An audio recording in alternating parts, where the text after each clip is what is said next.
ഈ മാർപ്പാപ്പയുടെ കാര്യത്തിൽ തന്നെ പറയുന്നുണ്ട്. ജോൺ പോൾ മാർപ്പാപ്പയ്ക്ക് വെടി കൊണ്ടപ്പോൾ അദ്ദേഹത്തെ ആശുപത്രിയിലാക്കിയപ്പോൾ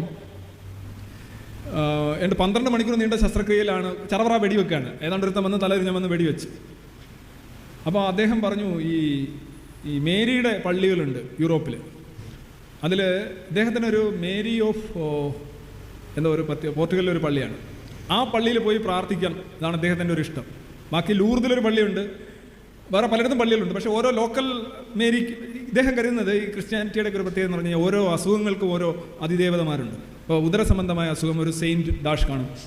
അത് ഹിന്ദുത്വത്തിലുണ്ട്, മനസ്സിലായല്ലോ. ജ്യോതിഷത്തിലുണ്ട്, വിദ്യാഭ്യാസം ബുധൻ, വിവാഹം ശുക്രൻ, അങ്ങനെയൊക്കെ പറഞ്ഞുണ്ട്.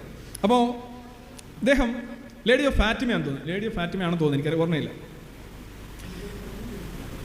ഇദ്ദേഹത്തോട് പ്രാർത്ഥിക്കാൻ പറഞ്ഞു, എല്ലാവരോടും പറഞ്ഞു, ഈ മേരിയോട് പ്രാർത്ഥിക്കാൻ പറഞ്ഞു. എല്ലാവരും പ്രാർത്ഥിച്ചു.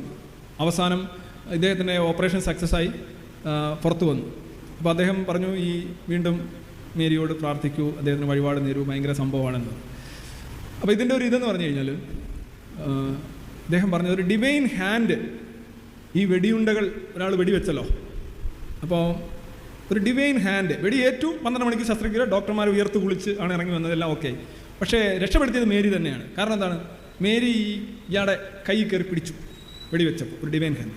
അപ്പോൾ എന്ന് വെച്ച് കഴിഞ്ഞാൽ ഇവൻ വെടിവെച്ചെങ്കിലും യഥാർത്ഥ കരളിൻ്റെ അടുത്തൂടെ വന്ന വെടിയുണ്ട ഇച്ചിരി അങ്ങോട്ട് മാറ്റിയിട്ട് തുളച്ച് പുറത്തു പോയി. ഹൃദയത്തിൻ്റെ അടുത്തോട്ട് വന്നത് ഹൃദയത്തിൽ വന്നിട്ട് ഇങ്ങനെ ഉണ്ടാക്കി. പിന്നെ വൻകുടലിൻ്റെ അടുത്തോട്ട് വന്നത് വൻകുടലിൽ വന്നിട്ട് കണ്ണിൻ്റെ അടുത്തോട്ട് വന്നിട്ട് ഇതിലേക്കൂടെ കയറി. ഇങ്ങനെ ഒരു അവസാന നിമിഷം ഒരു ചെറിയ അഡ്ജസ്റ്റ്മെൻറ്റ് മേരി വരുത്തി. അതുകൊണ്ട് ഈ മൊത്തം 10-24 വെടിയുണ്ടകളും ഇറങ്ങിപ്പോയപ്പോൾ പ്രധാനപ്പെട്ട അവയവങ്ങളിലൊന്നും തന്നെ പ്രശ്നം ഉണ്ടാക്കില്ല.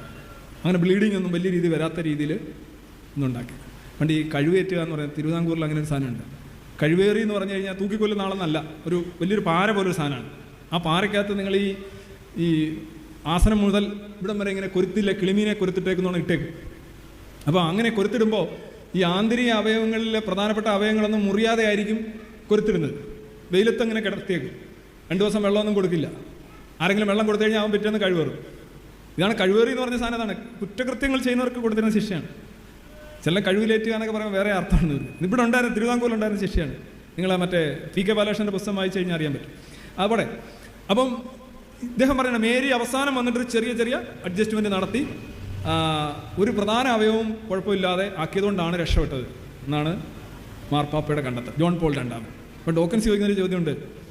ഈ അവസാനം ഈ ചെറിയ മാറ്റം വരുത്തി കരളിനടുത്തൂടെ ഇങ്ങനെയൊക്കെ ആക്കി 24 വെടിയുണ്ടെയും കടത്തിവിട്ട ആൾക്ക് ആ തോക്കൊരു ശകലം മാറ്റി പിടിച്ചിരുന്നെങ്കിൽ അടുത്ത വല്ല കയ്യാലിലോ കാറിലോ കൊണ്ട് ഈ ഡോക്ടർമാരെ ഈ ജോലിയൊന്നും ചെയ്യാതെ രക്ഷപ്പെടാൻ കഴിയുമായിരുന്നല്ലോ എന്നാണ് അദ്ദേഹം ചോദിച്ചത്. ഒരു ചെയ്യുമ്പോൾ എന്തായാലും മാറ്റുമ്പോൾ ഇത്രയൊന്ന് മാറ്റിക്കൂടെ എന്ന് ചോദിക്കും.